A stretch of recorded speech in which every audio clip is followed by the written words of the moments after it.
Hello friends, welcome to my channel magic మామిడేస్. ఈ వీడియోలో మనం ఎలా జరుగుతున్నాయి పెద్ద సినిమా యొక్క ఓవర్సీస్ కలెక్షన్ అనేది మాట్లాడుకోబోతున్నాం. మొన్నటిదాకా ఆ తాబేలు లెక్క మెల్లగా నడిచినాయి, ఇప్పుడు జమ్మలు లేచినాయి. ఒక్కటి రోజున 60K డాలర్స్ అనేది జమ్మలు లేచింది. ఇక రిలీజ్ టైం 1 వీక్ అటెండ్గా ఉంది కాబట్టి ఇంకా యాక్టివేట్ అయిపోయినట్టున్నారు తెలుగు సినిమా అభిమానులు అందరూ కూడా. సో ఇది పెద్ద సినిమా అభిమానులకు, రామ్ చరణ్ అభిమానులకు మంచి గుడ్ న్యూస్, యాంటీ ఫ్యాన్స్కి కొంచెం బ్యాడ్ న్యూస్. బట్ నాకు తెలిసి యాంటీ ఫ్యాన్స్ కూడా ఎంజాయ్ చేస్తారు, ఎందుకంటే వాళ్ళకు కూడా ఒక మంచి టార్గెట్ కావాలి కదా. రేపొద్దున వాళ్ళ హీరో బద్దలు కొట్టడానికి కూడా మంచి టార్గెట్ కావాలి. అలాగే కొంచెం డౌన్ ఫేజ్ నడుస్తుంది తెలుగు సినిమా ఇండస్ట్రీది, కాబట్టి ఖచ్చితంగా మనము ఒక సాలిడ్ కంబ్యాక్ ఇవ్వాల్సిన అవసరం అయితే తెలుగు సినిమా ఇండస్ట్రీకి ఉంది. కాబట్టి ఆ కంబ్యాక్ కోసం అందరూ కూడా వెయిట్ చేస్తూ ఉన్నారు. సో మీకు తెలుసు సమ్మర్లో ఎంత గ్రౌండ్ ఖాళీగా ఉన్నదో, మొత్తం ఆడ థియేటర్ల దోమలు ఈగలు మొత్తం ధనమండలు ఊక్కుంటా ఉన్నారు మొత్తం థియేటర్ ఓనర్స్. ఇంకా దీనికి తోడికి పర్సంటేజ్ ఇదొక లొల్లి, ఇదొక పంచాయతీ మొదలైంది. మళ్ళీ అదేమవుతుందో తెలియదు. ఇంకోటి చరణ్ బాబు అభిమానులను, మెగా అభిమానులను టెన్షన్ పెడుతున్న విషయం ఏంటి అని చెప్పేసి అంటే, ఇక్కడ ఆంధ్రాలో ఓకే ప్రీమియర్ టికెట్ వచ్చేసి 600 ఫిక్స్, జీవోలు కూడా వచ్చేస్తాయి ఆల్మోస్ట్ 600 యూనిఫామ్ రేటు.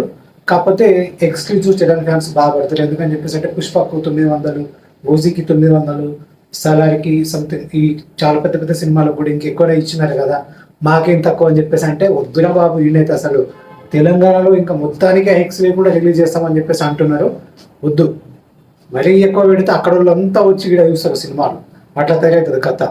ఎందుకంటే ఇక్కడ పర్సంటేజ్ పంచాయతీ నడుస్తున్నది కదా, అది ఇంకెట్టు ఉడతలేదు తెగుతలేదు ఆ పంచాయతీ, అది అట్లా నడుస్తుంది. కాబట్టి అది అయిపోయి, అది పూర్తిగా అయిపోయి. అండ్ ఇంకోటి, ఎక్కువ టికెట్ పెడితే తక్కువ మంది చూస్తారు, కొంచెం తక్కువ అందుబాటులో ఉండే టికెట్ పెడితే ఎక్కువ మంది వచ్చి చూస్తారు, దానివల్ల ఆక్యుపెన్సీలు పెరుగుతాయి. అయినా మొత్తం గ్రౌండ్ అంతా క్లియర్ ఉంది కాబట్టి మనం ఈ టికెట్ రేట్స్ గురించి టెన్షన్ ఏం లేదు. మనకు సినిమా నచ్చాలి, సినిమా నచ్చితే ఉన్న థియేటర్లన్నీ కూడా వేసేస్తే ఒక్కసారి చూస్తుంటే 2 సార్లు చూస్తాడు, అయిపోతుంది కథ. అక్కడికి కథ ఎండ్ అయిపోతుంది, ప్రాబ్లం ఏం లేదు. సో ఇక్కడ ఓవర్సీస్లో కలెక్షన్ పెరుగుతున్నాయి. యూకేలో, ఆస్ట్రేలియాలో ఇప్పటి నుంచి కూడా మంచిగా ఉన్నది. అక్కడ కూడా టికెట్ రేట్ వచ్చేసి $30 పెట్టిరు, అది దాని వల్లనే చాలా ఇబ్బందులు అయినాయి యాక్చువల్లీ. సో అది కొంచెం తగ్గించి చేస్తే ఇంకా బాగుంటుంది, కానీ ఇప్పుడు ఆల్రెడీ చాలా మటుకు బుకింగ్స్ అయిపోయినాయి కాబట్టి ఇక తగ్గించే ప్రసక్తే లేదు. దానివల్ల ఓవరాల్గా మనకు అర్థమైపోతూ ఉంటుంది, ఆక్యుపెన్సీ తక్కువ కనిపిస్తూ ఉంటాయి టికెట్ రేట్లు మరీ ఎక్కువ పెంచుతాయి, అదొకటి మనం గుర్తుపెట్టుకోవాలి. సో ఇక్కడ నేను ఇంతకుముందు వీడియోలో చెప్పినట్టు డెఫినెట్గా సినిమా అనేది 150 కోట్ల పైనే ఓపెన్ అవుతుంది. దేవరా అనేది బద్దలవుతుందని చెప్పిన కొంతమంది కామెంట్ చేసారు, ఛాలెంజ్ కూడా స్వీకరించడం. చూద్దాం జూన్ 4th నాడు ఏమవుతుందో. నా అజ్యూమ్షన్ అయితే ఖచ్చితంగా 150 కోట్లకైతే ఖచ్చితంగా పైనే ఉంటుంది. 200 కోట్లు అని చెప్పేసి అనుకుంటున్నా, ఏడాదికి వస్తుందో తెలియదు. 175 ఫిక్స్ చేసుకుందాం, మధ్యలో ఒకటి ఉంది కదా.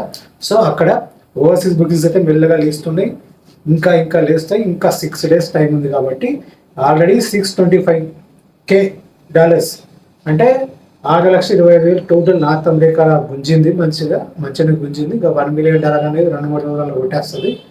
నాకు తెలిసి 2 million day 1 plus pre bookings ఇవన్నీ కలిపి 2 million పైన లెక్క మొదలవుతుంది. టాక్ కనుక బాగుంది అని చెప్పేసి అంటే, ఎమోషన్స్ కనుక వర్కౌట్ అయినాయి అని చెప్పేసి అంటే ఇంకా ఆకాశమే అద్దుంటుంది. ఎలాంటి కాంపిటీషన్ కూడా లేదు.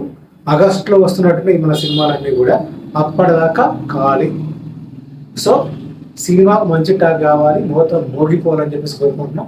ఇంకో మంచి వీడియోతో మళ్ళీ కలుద్దాం. అంతవరకు